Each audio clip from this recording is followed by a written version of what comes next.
Good morning, everyone. We are still kind of getting set up with our technology. Thanks so much for joining us this morning. Russell, so I'm assuming they can see me right now and the MSSOA webinar legal review. Is that right? Yep, everything is live. Perfect. We want to say a special thank you to the storage group for assisting us with this. It is a lot of work on their end to get our technology set up and the invitations and the registration and helping us with with bugs and just general setup. So thank you so much to Steve Lucas and Russell with the storage group for that and all of the things they do for our website and events. Here's the agenda for this morning. So we're going to be meeting today from about right now when Stan talks, and then we're going to go through our annual meeting of members starting at about 11:30. That normally does not take very long. We're going to estimate about 20 minutes, but we do need at least 50 of our members to join us for that. And we will be kind of an interactive group through the chat and the Q&A throughout the entire couple hours that we're going to meet. So if you have questions for me, Stan, any of the board members during this time, just send them through the chat. I can get back to those faster. If you have a question that we don't get to, I promise that I will get you a response tomorrow or sometime later this week. Thanks to all the members that sent in questions for Stan. We've got most of them incorporated into his legal review today. And so with that, I'm going to let Stan take over. Thanks for being here today.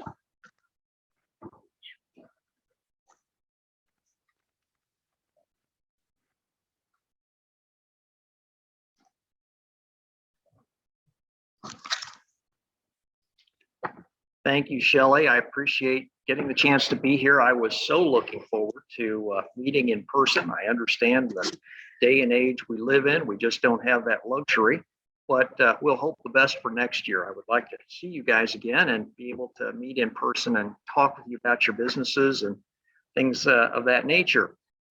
This is the legal update. We're going to be sorry. Actually, we're going into the twilight zone.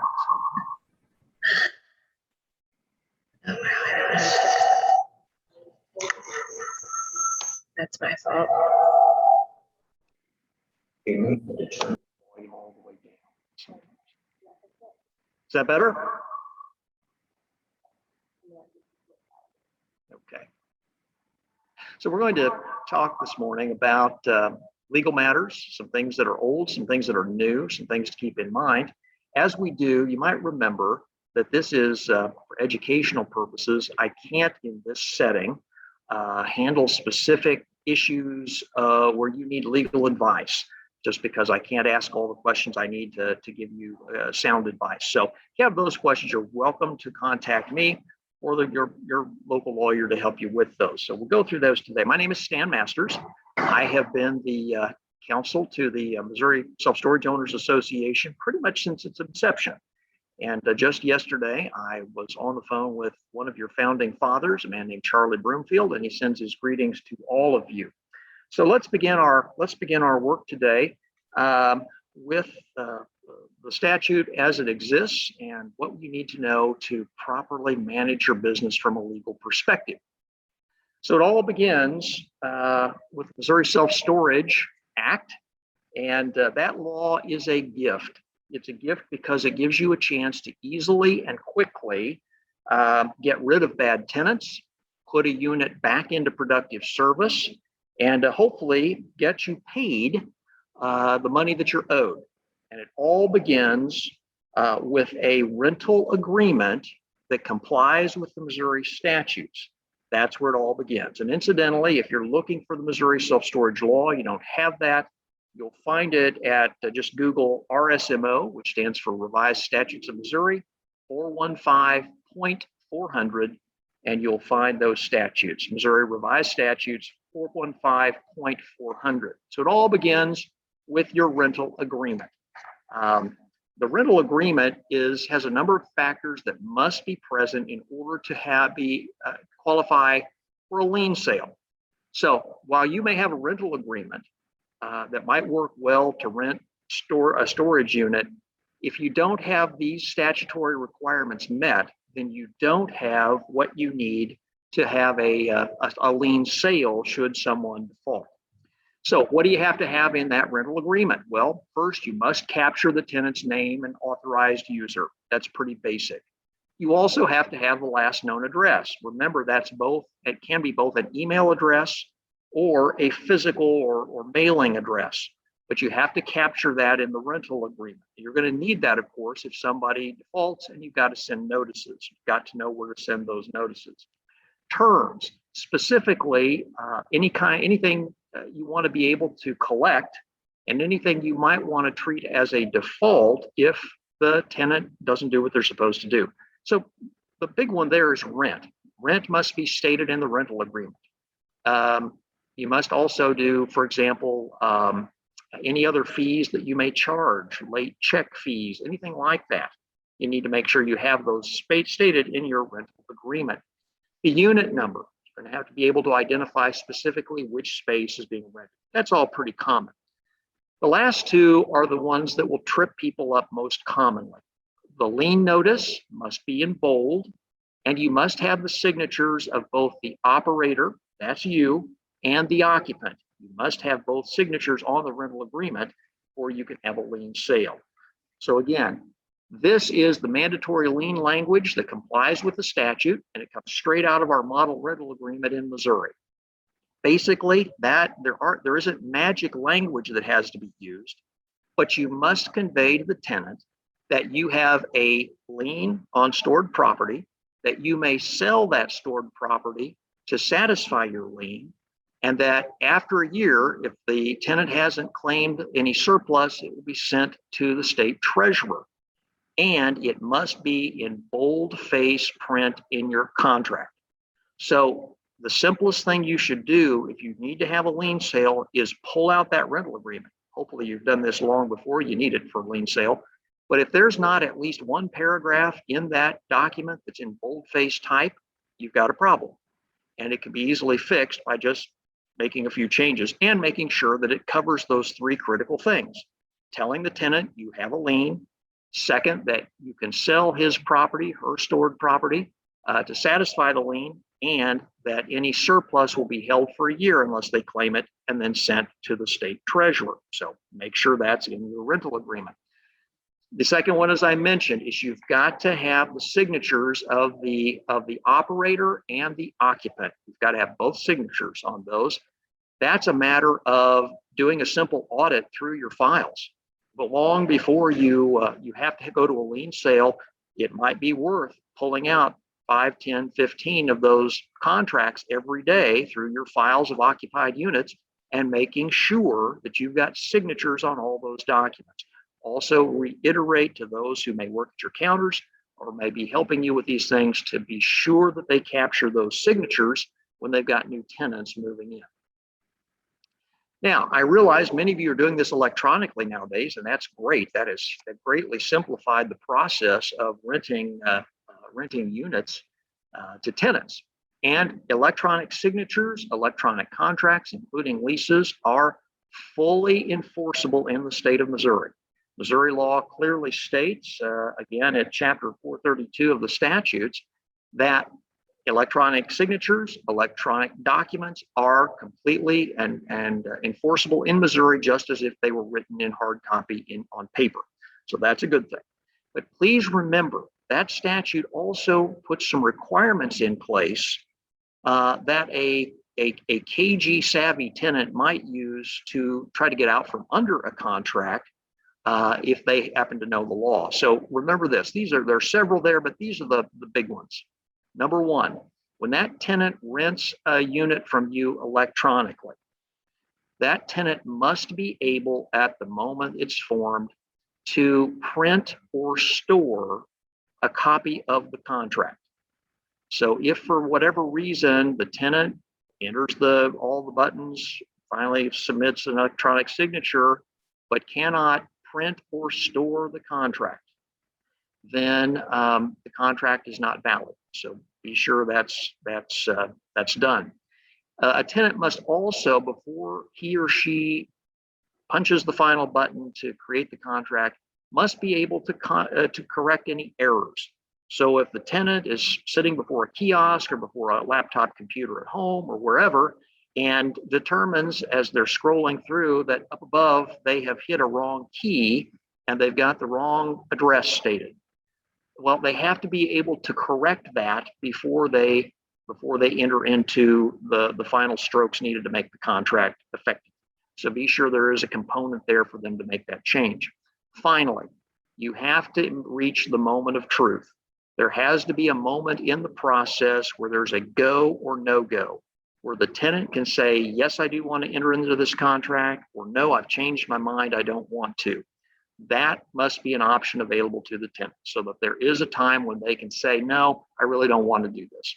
So make sure those things are covered in your contract. And remember, just because a contract is electronic, you don't get away from any of these things that are required otherwise under Missouri law. The self-storage statute and its requirements for electronic contracts, or its requirements for contracts, still apply even if you're dealing with it electronically. So electronics are good. Just make sure you cover all your bases. There are a couple of things that are not required to be in your contract, but are things you may want to think about including just because they're a really good idea. I call these extras. Number one, under Missouri statutes, as you know, you have an obligation to advise the tenant in writing whether you do or you don't carry casualty insurance to protect his or her stored goods. You have to do that in writing. That's a requirement of Missouri law. Well, if you place that information in your rental agreement, you're covered. You don't have to worry about it. It's in writing, whether it's electronic or whether it's in hard copy. You've satisfied the statute and you don't have to worry about it ever again. Otherwise, you're going to have to remember to pull something out of your file in writing and hand it to that tenant and tell them, by the way, I do or I don't have casualty insurance. Put it in your rental agreement and forget it. You've got it covered. Although that's not required by statute, it just makes good sense. It's a good way of doing business. Second, a limit on the value of stored property. This is something that was provided by the legislature. And it says basically, if you place a limit on how much the value of the property is stored, that becomes the maximum value of any loss for claims for damage or loss to stored property. Well, that's a huge gift from the legislature, but you have to have it in your rental agreement for that to apply. So it just makes good sense to have it there. I realize some of you listening today may be from the western side of Missouri. You may well have facilities in both Missouri and Kansas.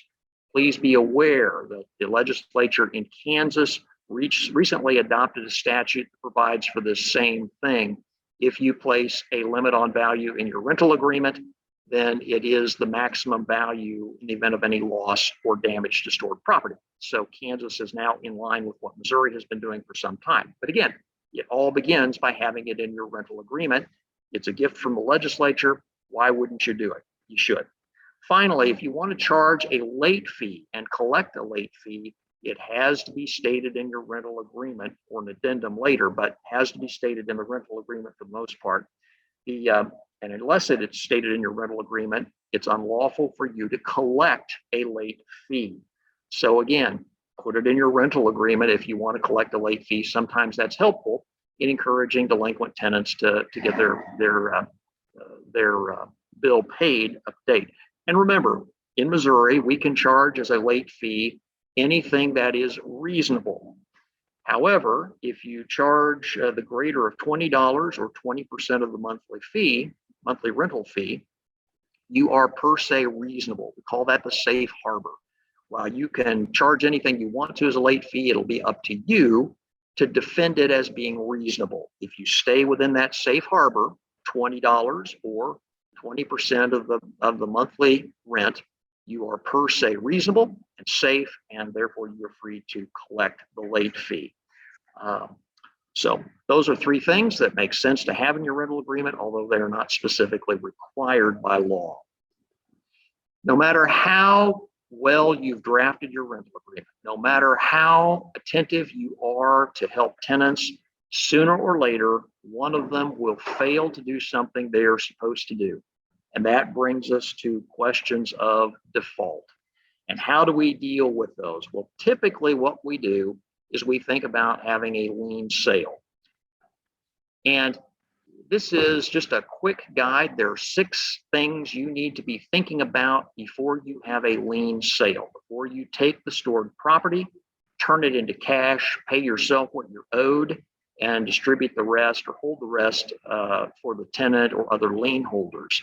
There are steps that we follow, and remember that because lien statutes in Missouri are strictly construed, you've got to make sure you hit the marks. Otherwise, you don't have a lien, and if you sell anyway, you can get yourself into trouble and not have the right to sell, and then they accuse you of basically stealing people's stuff, and that can open you up to not only damages but also to punitive damages in the state of Missouri. So, how do we make sure we don't get in that situation? Well, 6 easy steps. First, you've got to have a statute compliant rental agreement.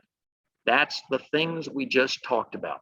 Do we have all of those things that we listed right back here? Are all of these things in my rental agreement? If so, then I can proceed toward a lien sale. If I don't have all of those things, then I might as well stop. I don't have what it takes in my rental agreement to proceed to a lien sale. So the lien sale, you start with that compliant rental agreement. What happens is the tenant has failed to do something stated in the rental agreement that he or she was obligated to do. That's what leads us to point 2, which is a default. A default is defined in Missouri as the failure to do on time something that the tenant is obligated to do under a rental agreement. So again, if you want to be able to charge a late fee, make sure it's in the rental agreement so that you could then have a lien sale if it were not paid. You want to charge $25 for a return to check, well, then make sure it's stated in the rental agreement, and then if it's not paid, you can treat it as a default. That's why this rental agreement is very, very important. So once you have the default, as soon as possible, you send the first default letter. After the first default letter, you wait more than 10 days and you send the second default letter. Now this one is the one, if anything is going to trip up your lien sale, it will be this one. Because for reasons we'll go into here in a little bit more in detail in just a few minutes, this one is very specific on what must be included. And you want to make sure you hit the marks, because if a tenant wants to make trouble for you after a lien sale, this is probably where they'll go, by saying you didn't comply with this provision and therefore you didn't have a valid lien sale. After you sent that letter, then 7 days, or you're going to advertise the sale. You publish that once, at least 7 days before number 6, the lien sale. And then finally, it's time for your lien sale. Now, if I ask most of you how quickly you can have a lien sale in Missouri, many of you would say 45 days after default. And believe it or not, the statute says that. But the statute also says that first notice of default, item 3 on this list, must be sent 45 or more days before the sale. So what that's really saying is that notice of default can go on the first day of default, and but the 45 days is going to be measured from when you send item 3, that first notice of default. So this is a quick overview from 10,000 feet up. Let's go into this in a little more detail, each of these steps, and we can hopefully help you avoid any problems. Again, this is the Missouri Self-Storage Model Rental Agreement. I have this up here just to remind you, the first 2 steps of this thing, it all depends on that rental agreement. It's critical. That's going to authorize you to have a lien sale, and it's also going to be the document that identifies what sorts of things are a default and can therefore be the subject or cause a lien sale to occur, and the things for which you can recover from the proceeds of the lien sale. So again, can't emphasize enough, it's critical that you have the correct document in place. And frankly, that's why the association, beginning back in about 2002 or so, drafted a model rental agreement, which it has updated through the years precisely for that purpose, so that you can have some confidence in knowing that you have a document that meets the minimum requirements plus more minimum requirements for under the statute. So that's the purpose of the model rental agreement. But again, very important to the process. So if we come to the first default letter, this is what we sometimes call the nice letter. There are no statutory requirements for its content. It's basically a gentle reminder. Hey, Stan, your rent was due on the 1st. We haven't gotten payment. We would sure appreciate your getting this paid and up to date. It's just a nice, gentle reminder. This can go anytime after a default occurs. Well, that raises the question, when does a default occur? A default occurs the day after something is due and it's not done. So if rent is due on the 1st, the tenant is in default on the 2nd. And that means your first letter of default, first notice of default, could go as early as day 2. That's when it goes. Now, I have heard people say, well, but Stan, I wait 7 days to charge a late fee. And that's perfectly fine. You do not have to delay this letter until day 8 just because you don't charge a late fee until the 7th. Those are two different things. The tenant is still in default. They just owe a late fee if they're not paid by the 7th. The only time you delay that default letter is if your contract specifically says your rent payment will not be considered in default or late until day 5. Well, if that's the case, then no, you can't declare a default until day 6. Why? Because you've given the tenant a grace period of 5 days. My daughter just came to law school here in St. Louis, and she rented an apartment. There's a grace period. So we know that she has to mail her check to an out-of-town landlord. And we know we've got a 5-day grace period so that if something gets delayed in the mail, she's not considered late. Well, the same thing. If your rental agreement gives a grace period, then your default cannot occur until the day after that grace period runs. But merely requesting or merely setting forth a date for a late fee to be imposed has nothing to do with that default. They're two separate items. The other thing is I realize it's a business question, I recommend you send that default letter as quickly as you can after the default. Now, I understand there are other considerations. Some people choose to do it differently, that's fine.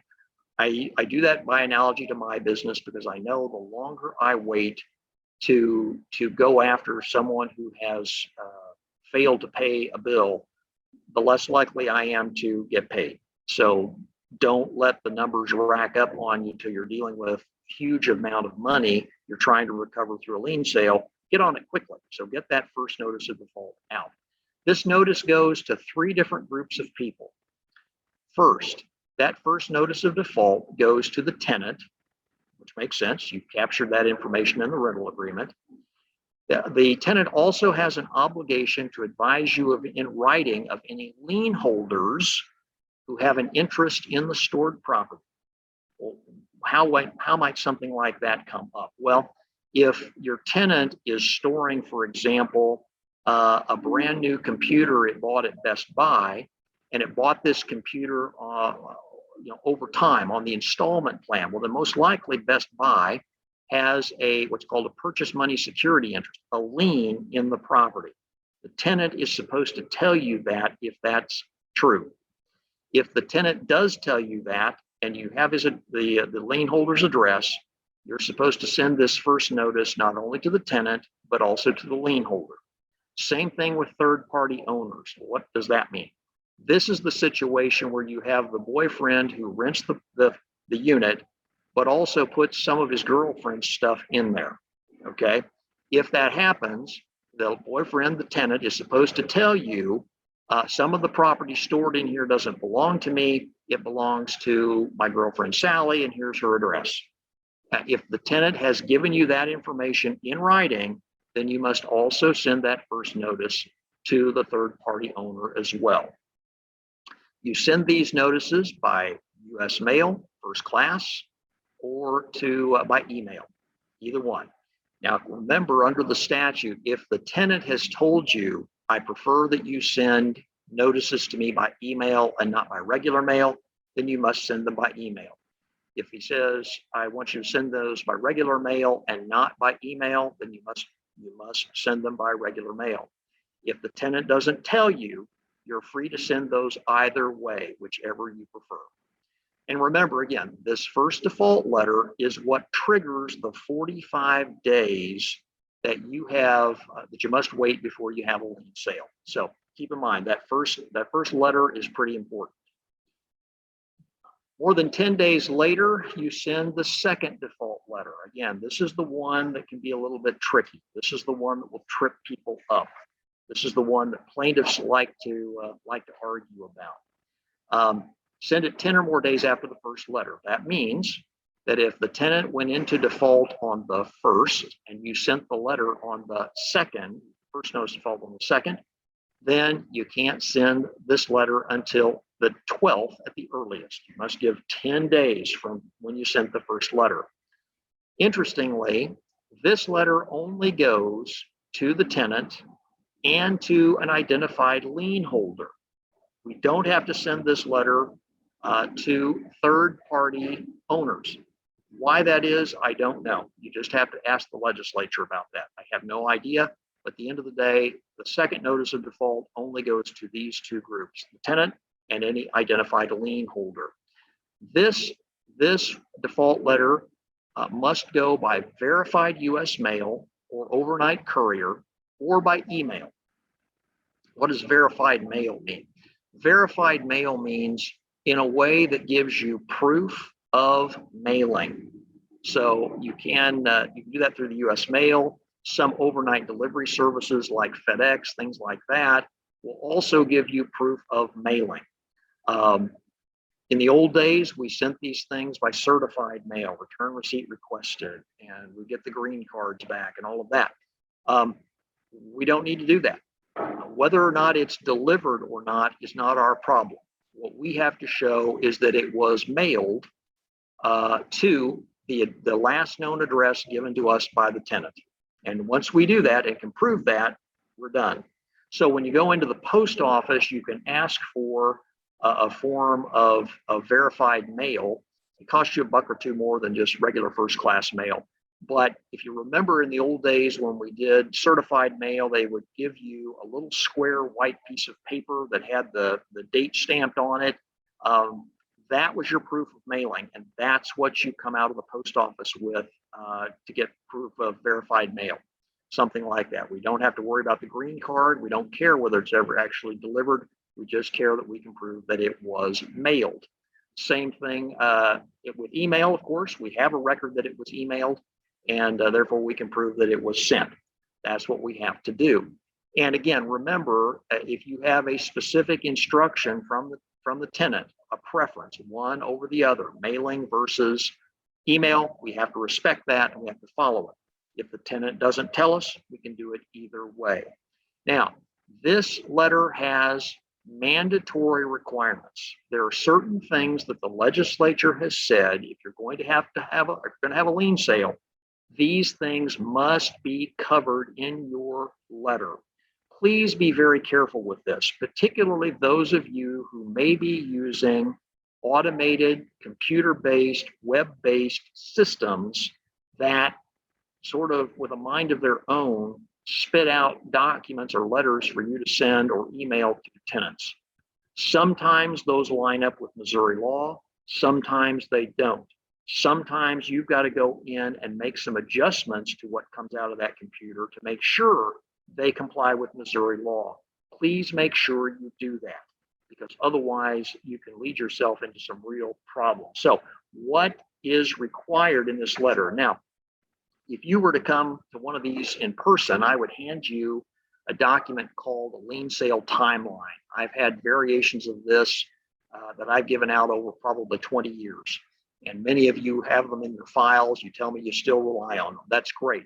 They don't lend themselves well to a PowerPoint presentation, unfortunately. But if you need one of these things, you're going to have my email address, or you can contact the MSSOA office and we'll get you one. But basically, here's what, and it covers what needs to be in this letter in detail. But let me kind of go through them and tell you what needs to be in there. First, that the stored property is subject to the operator's lien. It's that simple. You just are reminding the tenant that what you've stored is subject to my lien. Then, as of the date of that second letter, you have to tell the tenant how much she owes at that moment. It's 3 months past due rent, it's 3 months of late fees, and it comes up to $120. You've got to tell her what she owes as of that moment. That's what it means. And then you've got to tell her or him, you've got to tell the tenant how much is going to come due before we get to a lien sale. So you're going to say, and remember, rent of $40 a month is going to come due on the 1st until a lien sale. A late fee, if you don't pay, is going to come due on the 7th day of the month until we get to a lien sale. And by the way, on the day of the sale, we charge a $10 lien sale fee. All of that needs to be set forth in your letter so they know exactly what they're supposed to, what they're going to owe. You then make a demand for payment. Demand that you pay this amount of money within a specified time, not less than 10 days after the date on which the second letter of default was mailed. So if you're moving as quickly as you can, you've mailed this second default letter, you've had a default on, let's go back. Rent was due on the 1st. You sent your first default letter on the 2nd. You sent the second default letter on the 12th. Then you have to demand payment no sooner than the 22nd. You have to give them 10 full days to make their payment. Then you make a statement that says that unless the claim is paid, based on what you just told them, then the contents of your unit will be sold after a specified time. Please do not put in a specific date of sale, because if for some reason, snowstorm, whatever, your auctioneer is sick, whatever it may be, you can't have the sale that day, then you've got to go back and send your notices again. So instead, just say they will be released for sale after a specified date. What you may want to pick and put in there is a date that is 45 days after you sent the first default letter. That's as soon as you could have a lien sale anyway. But you need to let them know that's what's going to happen. And finally, you have to give them the information they need to contact the someone who can help them with this issue. So name, street address, and telephone number of the operator or his or her designated agent who can help the tenant with this issue. Those are the things that must be covered in your letter. And if they're not, that becomes fodder for tenants who want to argue about whether you've had a legitimate lien sale. So just do your letters by the book. Do exactly what's required, and you shouldn't have any problems at all. So eventually you'll come to an advertisement in the newspaper. And this is, regardless of whatever kind of sale you have to have, you're going to have to run a notice in the newspaper. You publish it one time. I've had people come to me and say, Stan, I run my ad, once a week for 4 weeks in advance of the sale. Well, that's just a waste of money. I'm sure your local newspaper enjoys that, but you don't have to do that. It's one time, and you run it at least 7 days before the sale. One time. It's run in the classified ads section of your local newspaper. And that's a newspaper in the jurisdiction where the sale is going to occur, not necessarily where your storage facility is located. Remember, we've got some flexibility on where we hold a lien sale. So, if you were going to, if your facility was in County X, but there's a bigger community just across the county line in Community Y, you have every right to have your lien sale over in Community Y if you want to. But if you do, then you run your ad in a newspaper general circulation in that jurisdiction rather than where you're located. And it must be a newspaper. And that is really a term of art in Missouri, because a shopper doesn't count. The local shopper does not count. It must be a newspaper that has a paid subscription. It must have been publishing at least 3 years. It's delivered as a periodical rather than as a letter, a number of things like that. And also, if you're in a bigger community, bigger city in the state, bigger counties in the state, there may be additional requirements on that. I tell people the simplest way to find the right newspaper to publish your notice is to call your local courthouse and ask for the circuit clerk, clerk of the circuit court, or the clerk of the probate court, and ask, in what newspapers do you publish the notices that are required for court proceedings or for probate proceedings, and publish yours in the same newspaper. Generally speaking, you do not find those being published in the largest newspapers in the area.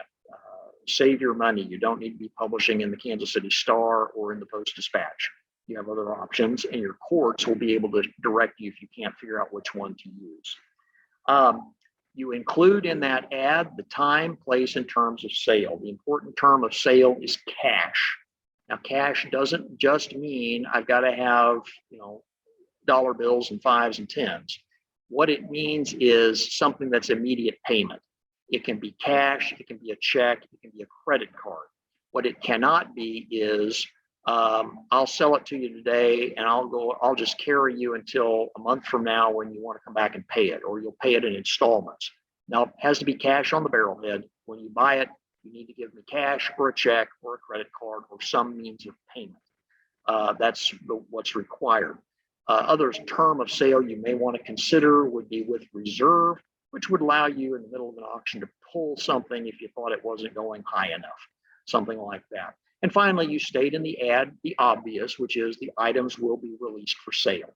So that's what your advertisement must contain. You'll notice, it doesn't identify specifically the unit number, things like that.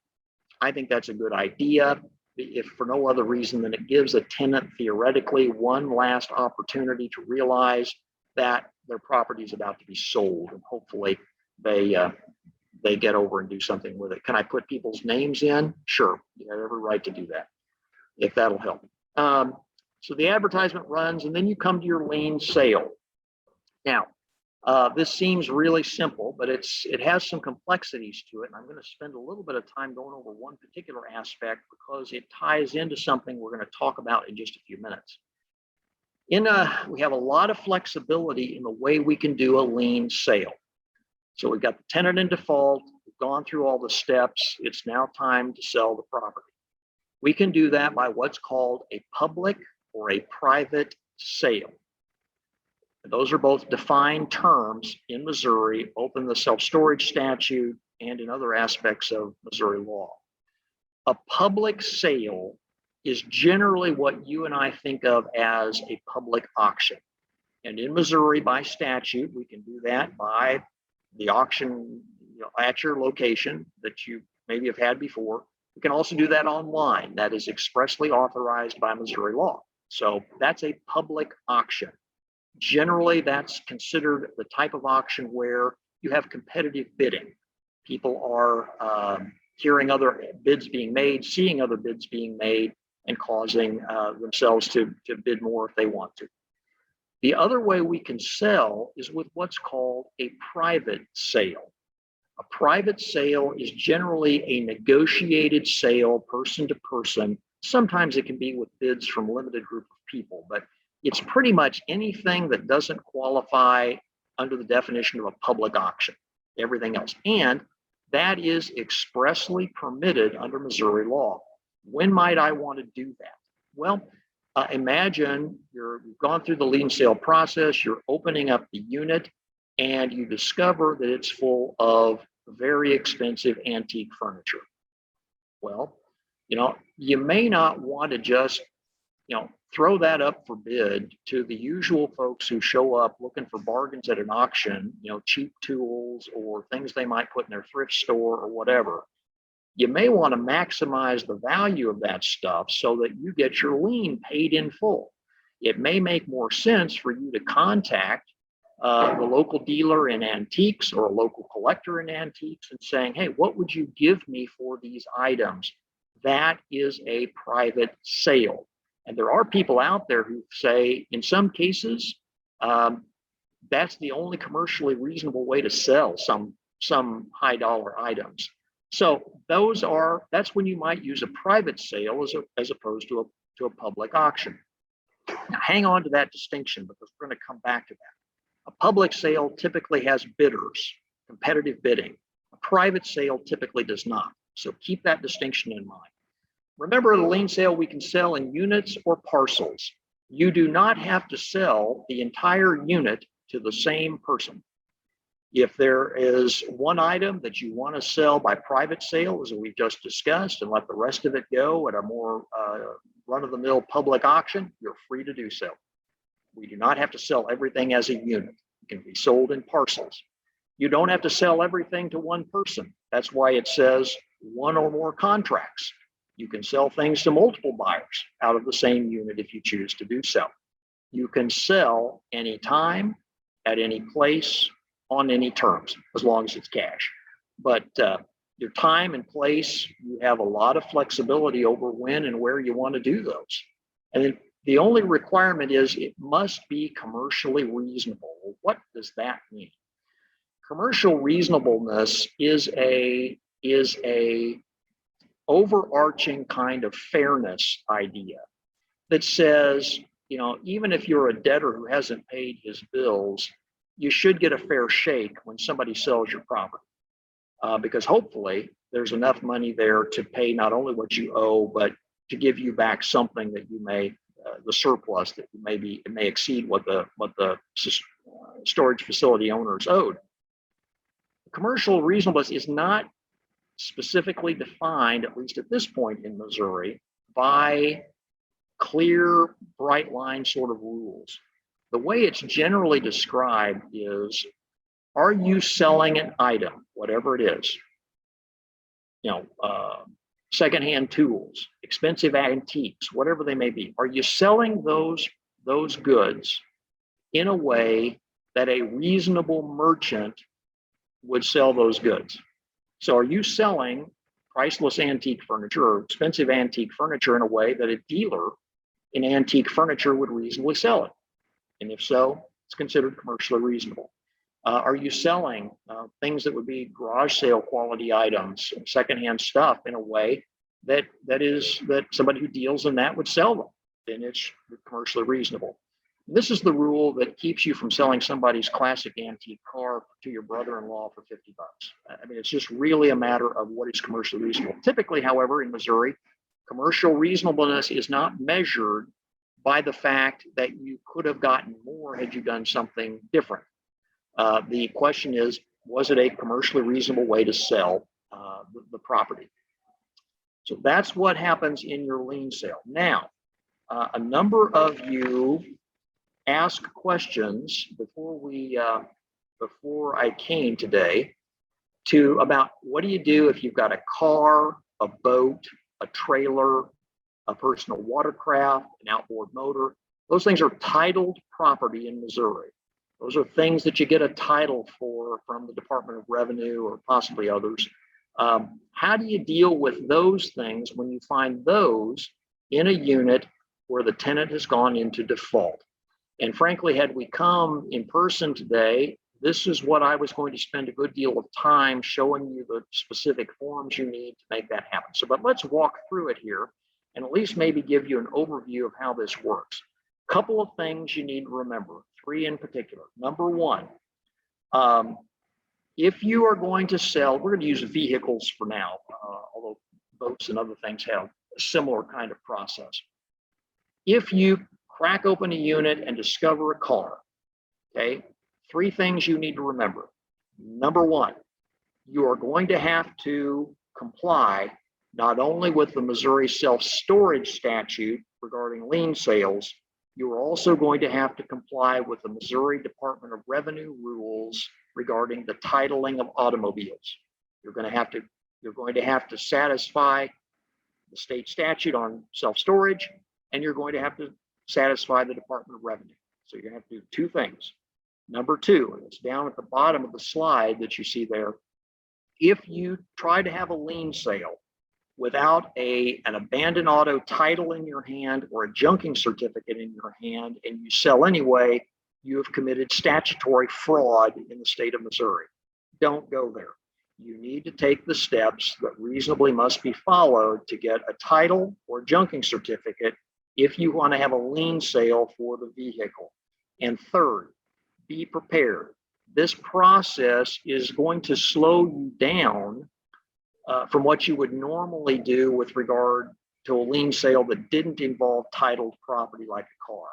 However, if you're smart and if you're on top of things, it doesn't have to delay it very long. So let's talk through the process here just a little bit. So if you look at this slide on your screen, on the left, you're going to see the statutory things that we talked about with regard to a lien sale under Missouri law. A statute compliant rental agreement, a default, a first default letter, a second default letter, advertising the sale, and the lien sale. You're going to do all of those things. But if you look to the right, you're going to see I've got to comply with the Missouri Department of Revenue requirements to get an abandoned vehicle title or a junking certificate. And most likely you're going to do that in that gap of time between the second default letter and the advertisement for the sale. You know, if you moved a lien sale that didn't involve a car as fast as possible, that gap is probably going to be about 30, 35, maybe 40 days. Well, that's the time frame in which you're going to have to deal with the Missouri Department of Revenue, and you may or may not get it done in 30 days, but it doesn't necessarily have to take a lot longer than that. So what I'd like to do now is look on the left-hand side there. Let's go into a little more detail about what you're going to have to do in order to satisfy the Department of Revenue to get the title or the junking certificate in hand so you can proceed with your lien sale. So what you're going to do is submit to the Department of Revenue a number of things. And what I've done here is tell you the form numbers that you will use to fill out and submit to the Department of Revenue. Now, you can go to the Missouri Department of Revenue website. They have a tab in the upper left-hand corner that says Forms and Manuals. So type on that, and you can type in these form numbers and have these come up on your screen. I believe you can also pick up these forms probably at your local Department of Revenue office, but certainly you can get them online, and in some cases you can fill them out online. But the first one is the general affidavit. And the general, let me back up. One thing I need to explain, which I did not, going back a slide. What's the difference between an abandoned vehicle title and a junking certificate? Well, if you want to sell a car such that it can be licensed and driven by the buyer, then you need to provide a title. If, however, you want to sell that vehicle just for parts and scrap, and unless something major happens to it, it's never going to be highway drivable again, then you get a junking certificate. So that's the difference. And of course, if you can sell a vehicle with a title because it can be licensed and driven, it's worth more money than it is if you can just sell it for junking. So that's the difference there. So as we go through the process here to get what you need to do is sell a car.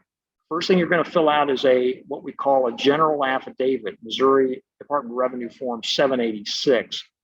This is the document where you explain to the Department of Revenue why this car and how this car came to be abandoned. And what you may well have to attach your rental agreement, your first notice of default, and your second notice of default. Say, hey, this is why we're going this direction. We use the process for an abandoned car title in Missouri because that's the only alternative we have, thanks to the bankers in Missouri. This is the only alternative we have to get a title to have a lien sale. So we treat it as abandoned. That's also why, as a matter of fact, if you look in the model rental agreement that the association provides, you'll find that we specifically define an automobile that is in a unit in default as being considered abandoned. That way it just sets us up nicely when we go to the Department of Revenue and explain why this particular car should meet the qualifications for being abandoned. But that's what you'll do with the general affidavit. Second, there's an application for title. This is the document, Form 108. This is the document where you will tell the Department of Revenue, either I want a title for this car or I want a junking certificate for this car, and provide them the requested information about that. That's where you're going to elect what you want to do. That's your Form 108 affidavit, application for title. The third is your vehicle inspection. And this is done by the Highway Patrol. In some cases, it's done by other law enforcement officers. If you want a title for the car so that it can be drivable and licensed, then you're going to use Department of Revenue Form 551. You're going to take that to the department or to the Highway Patrol. They're going to inspect that car much in the same way they inspect your car when you have to get a license, which means it's going to have to be operable. You're going to have to drive it there most likely. That can run into some money, but that's one of the things you have to take into consideration. If you just want a junking certificate, you use Department of Revenue Form 5062, and the law enforcement officer will look at it and say, yeah, you've towed this thing in here. It looks like junk to me, and so we'll move forward with the junking certificate. Now, that situation, law enforcement is going to give you a very, very important piece of information at that moment. They are going to give you the name and address of the last known owner and any lien holders on that car. You're going to need that information because item 4 on the document there on the slide, you're going to have to send a certified notification letter, which I didn't get on here, it looks like, but that is Missouri Department of Revenue Form 5227. 5227 is the form notification letter. You're going to have to send that by certified mail at least 30 days in advance of delivering all of this to the Department of Revenue. They're going to want to make sure that you mailed the thing, that you gave the recipient 30 days to object and stop this car from being retitled. And they're going to require that proof. This one does have to go by certified mail with proof of mailing and proof of delivery or proof of non-delivery. So you want to have all of that. Now keep in mind, this notice is different and in addition to the notices you have sent under the self-storage statute. So while for a delinquent tenant for non-titled property, you're having a lien sale, that tenant will always get 2 notices from you. If it's titled property like a car, he's going to get 3 notices, 2 under the self-storage statute and 1 mandated by the Department of Revenue.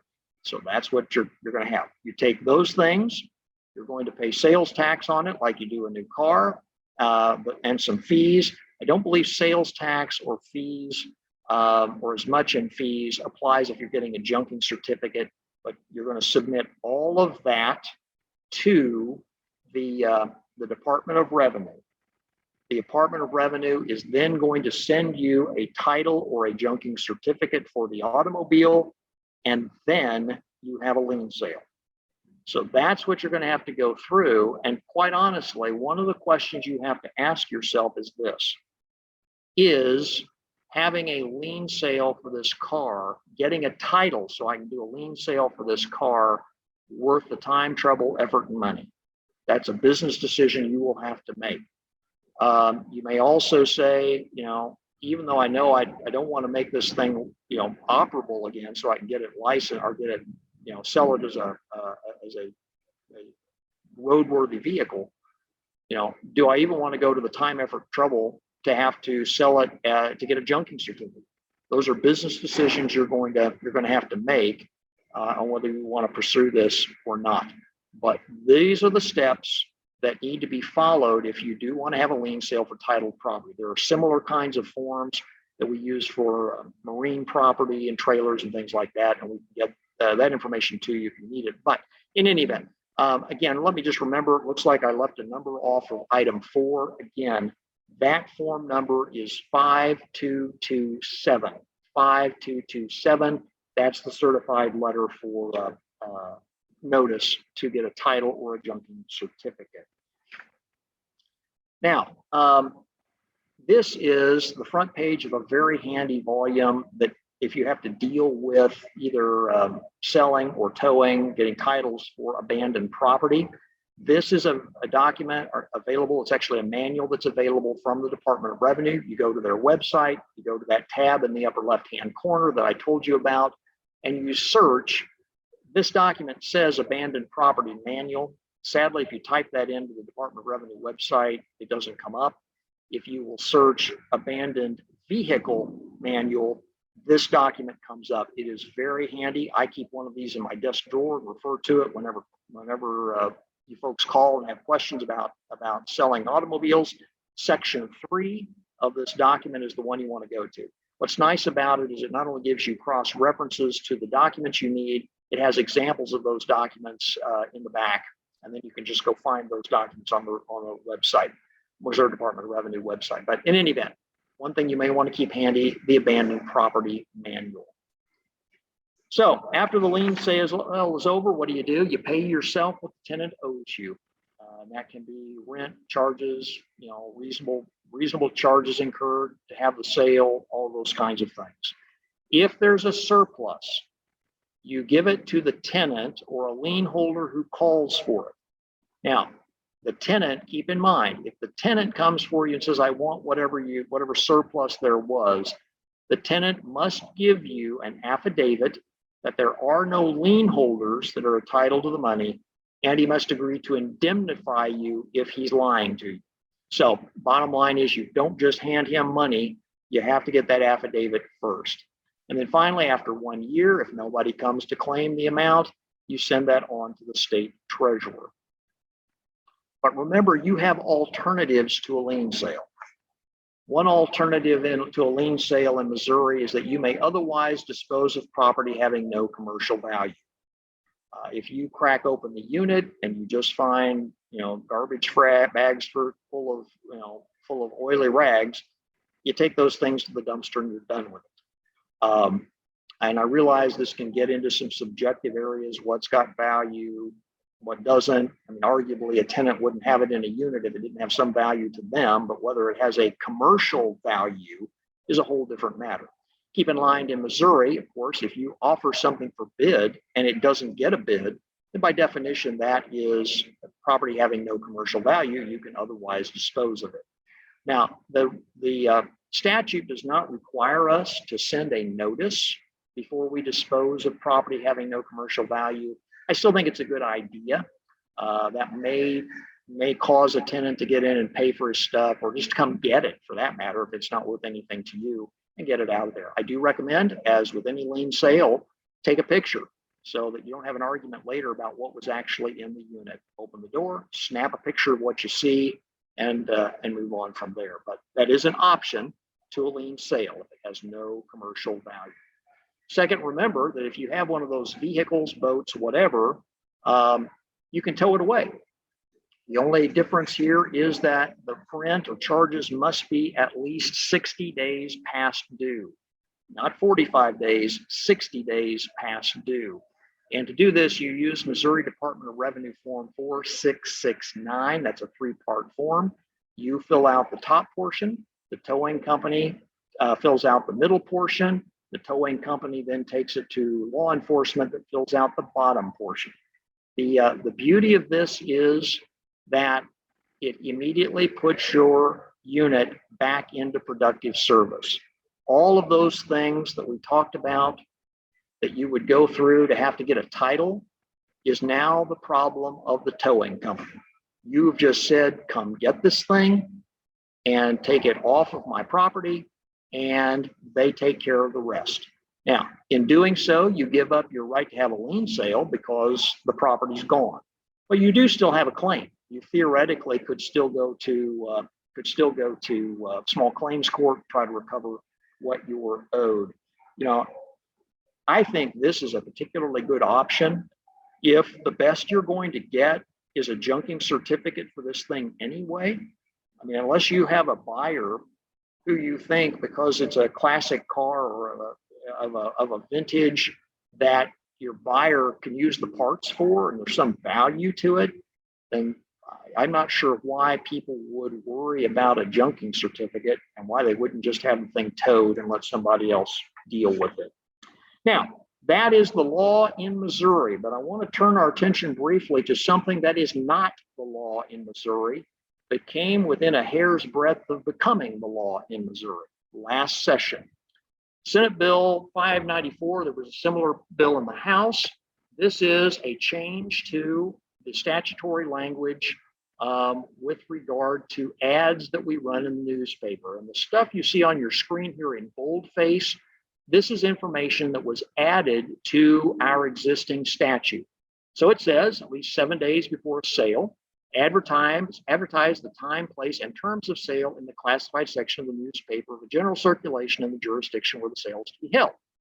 Okay, that's exactly what we've always had, although we moved classified section up further or earlier in the paragraph.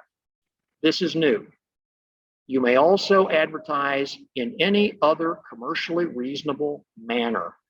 The manner of advertisement shall be deemed commercially reasonable if at least 3 independent bidders attend or view the sale at the time and place advertised. Well, this is great. And it's intended to be great, seems great. It is a great move forward. We now don't have to deal exclusively with the local newspaper. We have other options. We can publish that sale online. Theoretically, we could post handbills.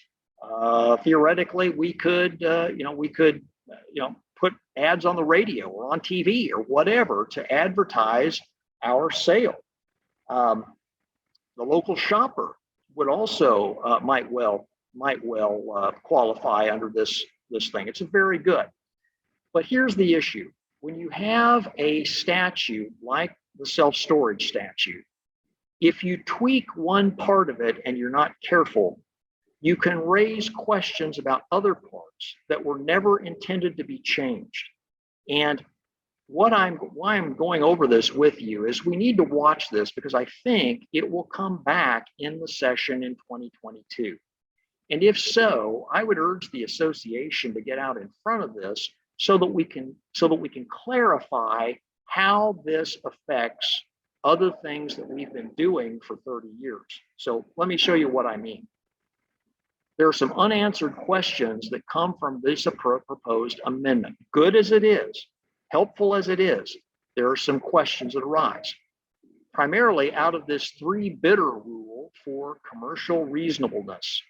So if you publish your ad in the newspaper as the statute requires, and you get 2 bidders instead of 3, does the 3-bidder rule apply there? Or only to these other unspecified methods of sale? The statute doesn't tell us. The proposed amendment doesn't clearly tell us. More importantly, does the 3-bidder rule apply to private sales? Remember, we talked about that earlier. A public sale is typically one where you have competitive bidding.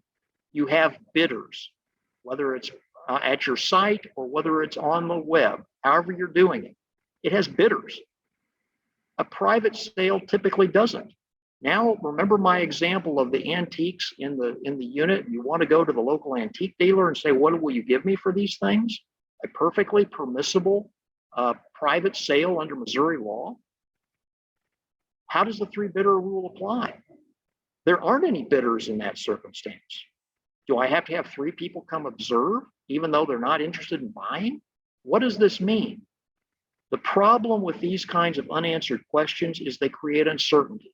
Uncertainty in the statute causes folks like you to call folks like me to try and figure out the safest way forward. And ultimately, uncertainty in the statute leads to a lawsuit. Sooner or later, somebody will try to challenge you to say, well, it was a private sale that's authorized, but you didn't have 3 bidders. Well, then you've got to wait and see how a court figures that all out. This is where I would urge us to make sure the language that goes to the legislature clarifies these things so we don't have a problem on the other side. Again, this is a great idea and I'm not opposed to it. I just think we need to tweak the language a little bit so we don't create unintended consequences. Also, what happens if only 2 bidders show up? Do I have to cancel my sale? Do I still have the right to argue that even though only 2 showed up, it was still commercially reasonable because, in other words, is that 3 bidder rule kind of like the safe harbor that we have for late fee law? It doesn't tell us. Do I have to send notices all over again to my tenant if I have to cancel my sale because only 2 bidders show up? The statute doesn't tell us. Again, I would mention for those of you who may have facilities in the state of Kansas, Kansas just recently passed this statute. And I'm getting calls across the state of Kansas from people saying, how in the world does this work? Nobody seems to know at this point. Kansas law also expressly says that if you have to cancel your sale because you don't have 2 bidders show up, or don't have 3 bidders show up, excuse me, then you do have to cancel your sale, but you do not have to send notices again to the tenant. So that would be helpful. That may be something we want to look at in Missouri as well. But in any event, it's a great idea. It just needs to be tweaked a little bit so that in practice, it does not create some unintended consequences for us. So again, this is not Missouri law. It came very close to becoming law in Missouri. The legislature just ran out of time to consider it, or it might well have become law. But let's get out ahead of it if we can as an association and maybe make a few tweaks here so that it better fits Missouri practice. Now, something that did become law in the last session, which is a huge benefit to us as businesses, your business and mine, is they provided COVID liability protection from persons who might want to file lawsuits against us saying, I contracted COVID from while at your business and therefore you owe me money. The legislature gave us some protections on this. Let's go over those so you kind of understand it. Understand that under the current law, a business is only liable if there was actual exposure causing injury, the business acted with intent, knowledge, or recklessness, but not mere negligence, and the tenant can prove the claim by clear and convincing evidence. So let's unpack that a little bit. Let's start at the bottom first. Well, start at the top. The tenant must have gotten COVID to recover from you at your facility. Then skipping down to the bottom, they have to prove this by clear and convincing evidence. Well, that's a very high standard of evidence. In most lawsuits, it's only a question of preponderance of evidence. Which way do I think is most convincing? You may remember in a criminal case, you have to prove your case. Prosecutor has to prove the case by beyond all reasonable doubt. You may remember the O.J. Simpson trial, the glove. If it doesn't fit, you must acquit. That's a very, very, very high degree of proof, and you may remember the prosecutors in that case couldn't reach that level of proof. Clear and convincing evidence is just a step or so below beyond all reasonable doubt. That is a level of proof that the tenant who claims they got COVID standing at your office counter is going to have to provide evidence that is so overwhelming that a neutral fact finder is going to say, yes, this must be true. And have a conviction that it's true, as opposed to weighing the evidence saying, well, on balance, I think it's probably true. No, the tenant has got to come forth with a lot of evidence. Going up one more point, but not mere negligence. What this means is the tenant who comes in and even with clear and convincing evidence says, you know what, you were only wiping down your counter 1 time a day. That was unreasonable. A reasonable person would wipe down their counter to eliminate any viruses twice a day. Had you done that, I would most likely not have gotten COVID, and therefore you were negligent and you owe me money. The legislature says that will not fly. Even if you can prove that by clear and convincing evidence, a mere failure to use care is not enough to impose liability on a business in the state of Missouri for causing someone to get COVID. That's a huge win for Missouri businesses. There are, however, a few times when you could be found liable for that. What are those? Well, one of them is with intent. Under the law, intent just means you intend the consequences of whatever you've done. Well, to intentionally cause somebody to get COVID, you have to purposely give them COVID. Well, unless you're some sort of psychopath, you're not likely to do that in the self-storage business. So that one you can kind of take off the table, not likely to occur. You're not going to purposely give somebody COVID. The second one, however, is knowledge. Did you have knowledge of substantial certainty that your act was going to cause someone to get COVID? So what might that look like? Well, imagine if you have been diagnosed and you have COVID. You should be home quarantined, but you're standing at the counter running your business instead, knowing that you have COVID. And you've got the Delta variant, which is highly contagious, highly transmissible. You're not wearing a mask, you're not doing anything, no social distancing. You're just standing at the counter 2 feet away from people who come in while you're dealing with with COVID. Well, if they were able to prove that by clear and convincing evidence, you might well be liable for that. Recklessness. Recklessness would arise, very similar facts, but let's say here, it's an employee of yours who has the Delta variant and they should be home in quarantine, but you make them come into work. And you make this person come into work because it's a Saturday morning. This is just a local high school student, and you can pay them a whole lot less than you pay your regular employees for the week.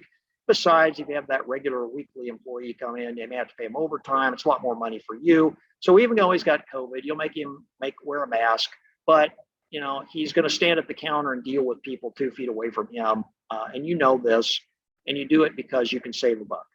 Well, in that case, you have recklessly disregarded the safety of your customers for no reason other than to save yourself a few bucks. If the tenant or the customer gets COVID and can prove that by clear and convincing evidence, then you may be liable in the state of Missouri. So here's the takeaway, frankly, of all of this is unless you do something really silly, the Missouri legislature has pretty well immunized us from civil liability for people who contract COVID-19. And just to drive that home, there's another aspect of this. This is a warning that you'll find on the front door of the master's law firm. And you will also have the ability, to put it up on your particular business as well. And what it says is that if this warning is on your front door, and it says, if you come through this door, you are going to assume the risks that are inherent with COVID-19, except for intentional kinds of acts. And if you do, then you have and they come through the door, you have a defense. You have an affirmative defense that these folks have assumed the risk of COVID. So if you don't have a notice like this on your front door of your business, you should put one up because it gives you even yet another extra added protection against any sort of claim that you've infected somebody with COVID-19. So again, the legislature here has given us a great gift. Unless you do something really silly, you should be able to open your business without worry or concern about lawsuits from customers who claim they picked up COVID-19 at your facility. So with that, I'll ask if we have any questions. That's the end of my presentation. You'll see there my name, phone number, and address, email address. You're welcome to send me questions if you have them. Happy to answer those for you in any way I can. All right, we do have questions.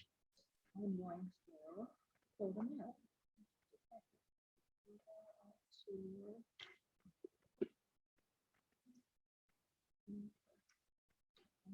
Minimize the screen. Here they are. And they are starting at the top. I think there was 10 that came in. So Okay. We'll just kind of scroll down All from right. there. I have a number of questions that have come in, so let me see what I can help with all of them. Ryan says, in the chart given from the associate says you must wait 6 days to send the first letter. Can you send it sooner? The answer is yes, you can. There's nothing that requires you to wait 6 days to send that first letter of default. You can send that letter of default the first day after the default occurs.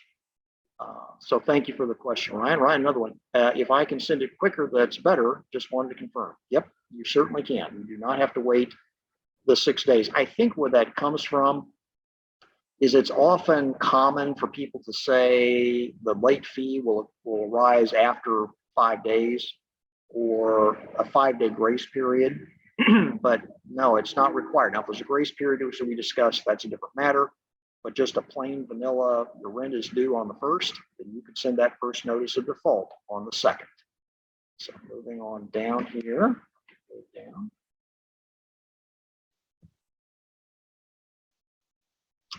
In my second default letter, I say your items will be sold on or after blank. Is this language okay?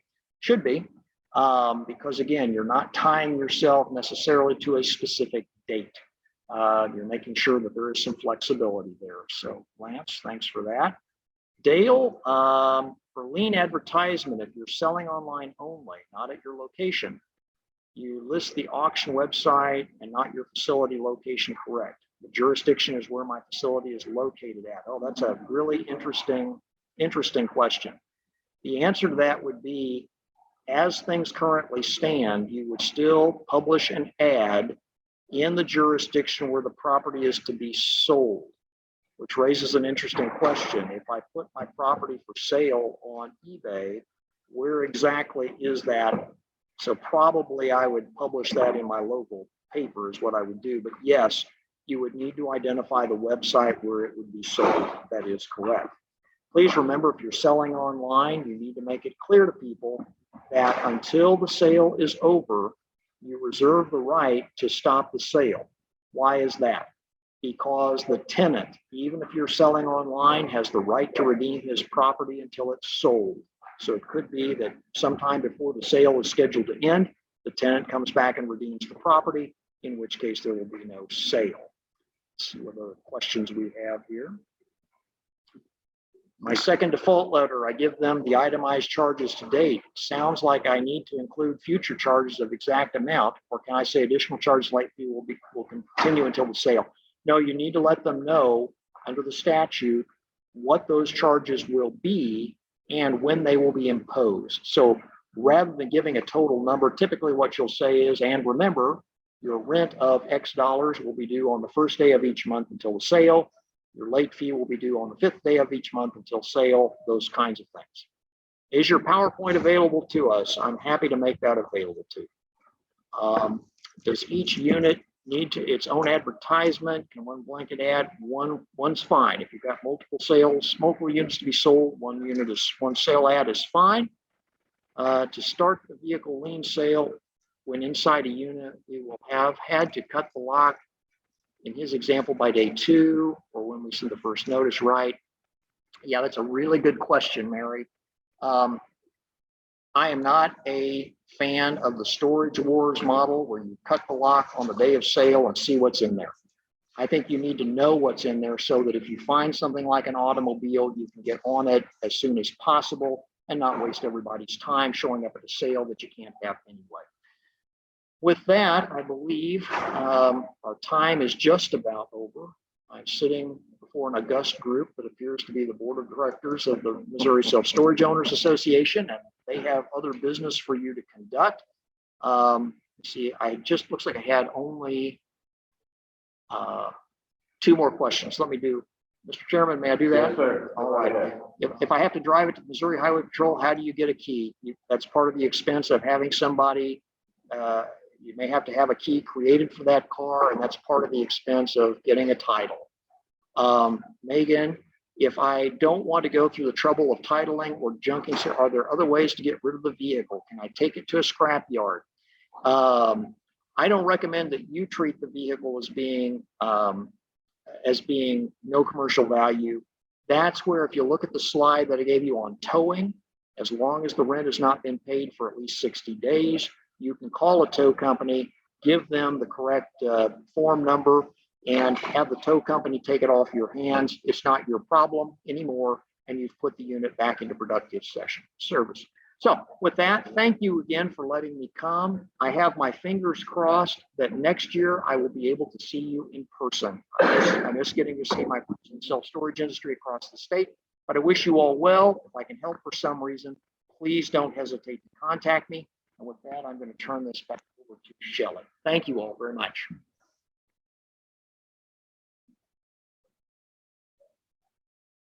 All right, thank you, Stan. We really appreciate all of that information. Thanks everybody for sending in the questions that you sent in. If there were any that we missed or that came in on the chat before Stan wrapped up, I will get those answered to you via email in the next few days. We are going to go ahead and start our annual meeting of members. It's a little bit early. We've got 72 people right now on this meeting. We do not have any items to vote on, but we are going to look at installing new board members and giving a state of the MSSOA. So with that, Brian and I are going to give this a shot. I'm going to turn our camera around so that we can try to do it this way. If it doesn't work, we'll switch it back around. But if anyone has questions during this meeting, just please put them in through the chat or the Q&A.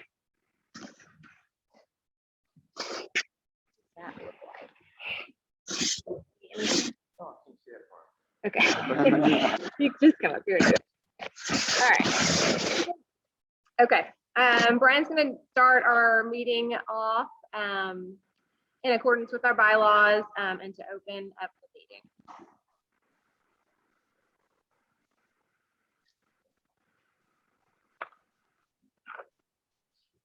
Yeah, I'm sorry, guys. I couldn't see even halfway down the table.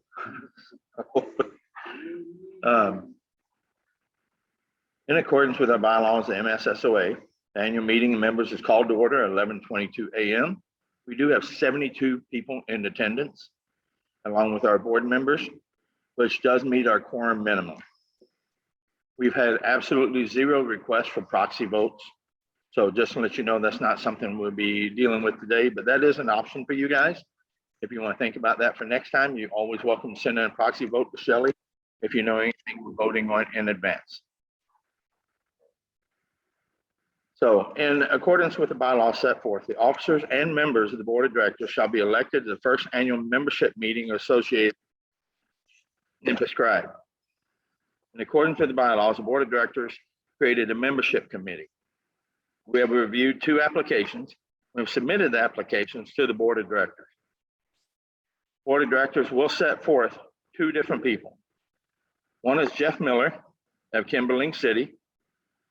He's in self-storage and they do self-storage management. The other one is Alex Herbs of Herbs Management, and they also do storage. Say hi, Jeff. Hello. Say hi, Alex. CD's also in attendance. Mike, Chris, Shelley, and Marla is here. I think she went to refill her coffee. So at our annual board membership every year, it is required of us to have a vote, whether say yay or nay. That's when we present these 2 new members in.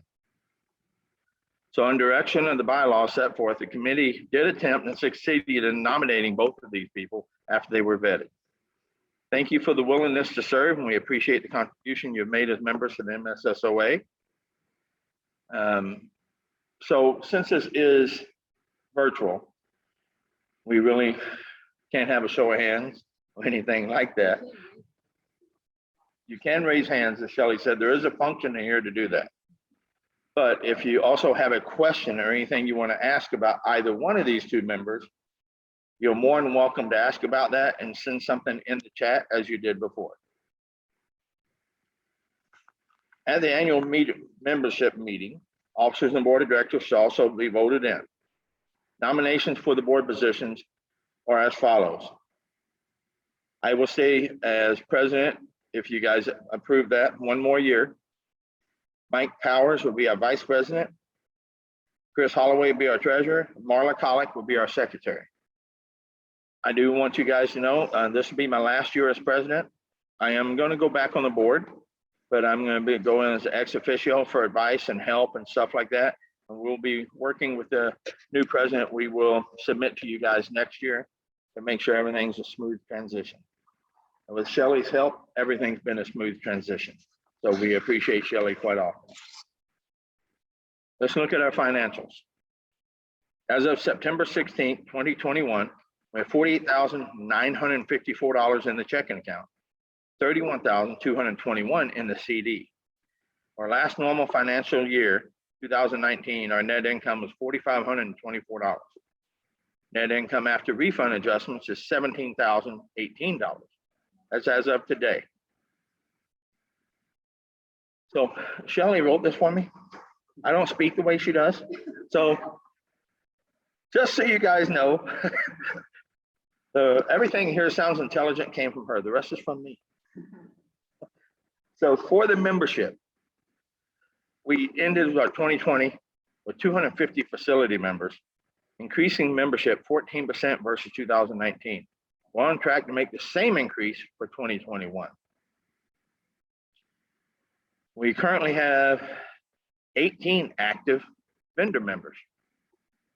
And I think we do have a couple new members almost every year. We have someone new come in and try to join, and Shelley's doing a very good job at keeping up with that. Plans for 2022. The board of directors meeting takes place immediately following the determination of the location and the date of the spring conference. Fall conference is planned for September 27th, 28th here at the Sheraton Westport for 2022. We will continue to update the resources on the website, MSSOA.org. And guys, if you're having a problem with that website, you can't get on, you don't think you find the information you need, anything like that, don't hesitate to give Shelley a call. She works with them quite well, and she'll be happy to show you around the website a little bit.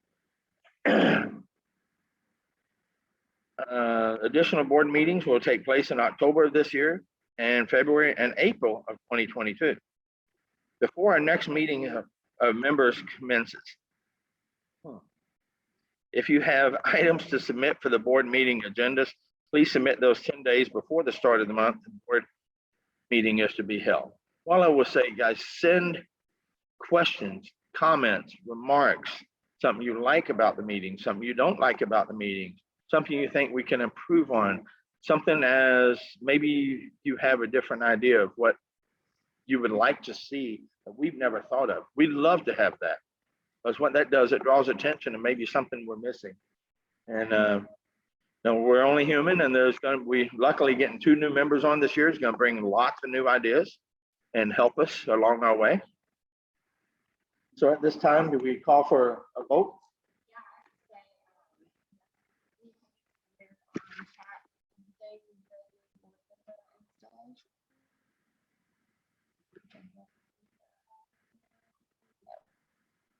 So at this time, we don't have anything that become negative or come across talking about the new board members. So we, okay. Well, and I will tell you, no opposed. I'm not stepping down as president, guys. I see a comment here. Thank you for that. I'm stepping back because I believe every 5 or 6 years, there needs to be a transition of someone new taking the helm, someone new having the idea, someone new coming in and doing maybe things that I never thought of doing. So I'm not going anywhere. I'm still going to be on the board.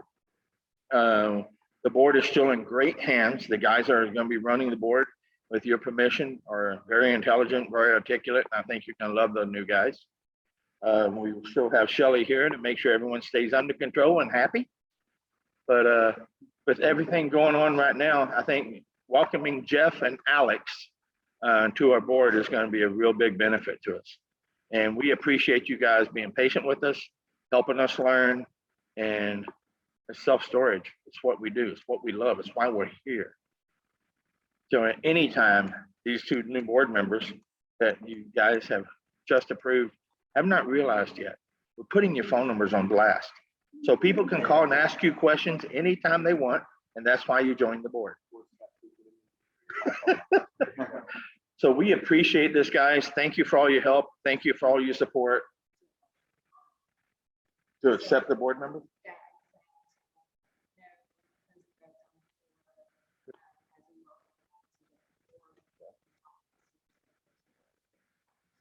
Have a motion to accept the two new board members, since we've received no negative comments online. Second. So accepted. So last thing we need to do, guys, the board that I've just proposed to everyone and the officers that are here, we need a motion for that. We're going to be accepted as is, the new board members that have been called upon to serve one more year as officers. Everyone agree? I need a motion for it.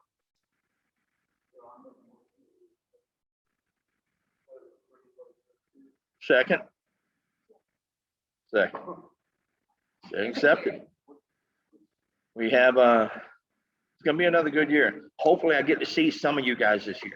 It would really be nice to see some of you guys this year, as I'm not near as good looking on camera as I am in person. So we appreciate you guys putting up with this. I know this can be a hassle. I know a lot of people didn't want the board canceled, but I mean, Shelley and I looked at it, talked about it a lot. It was a board vote.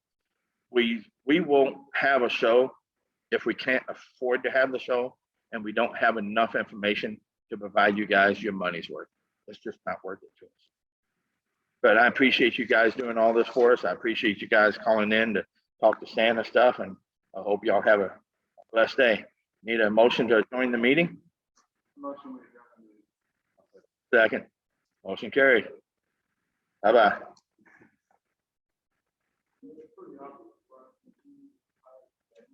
Okay, thanks again for everybody that joined us today. Like I said, I will get to the questions that Stan didn't get to later.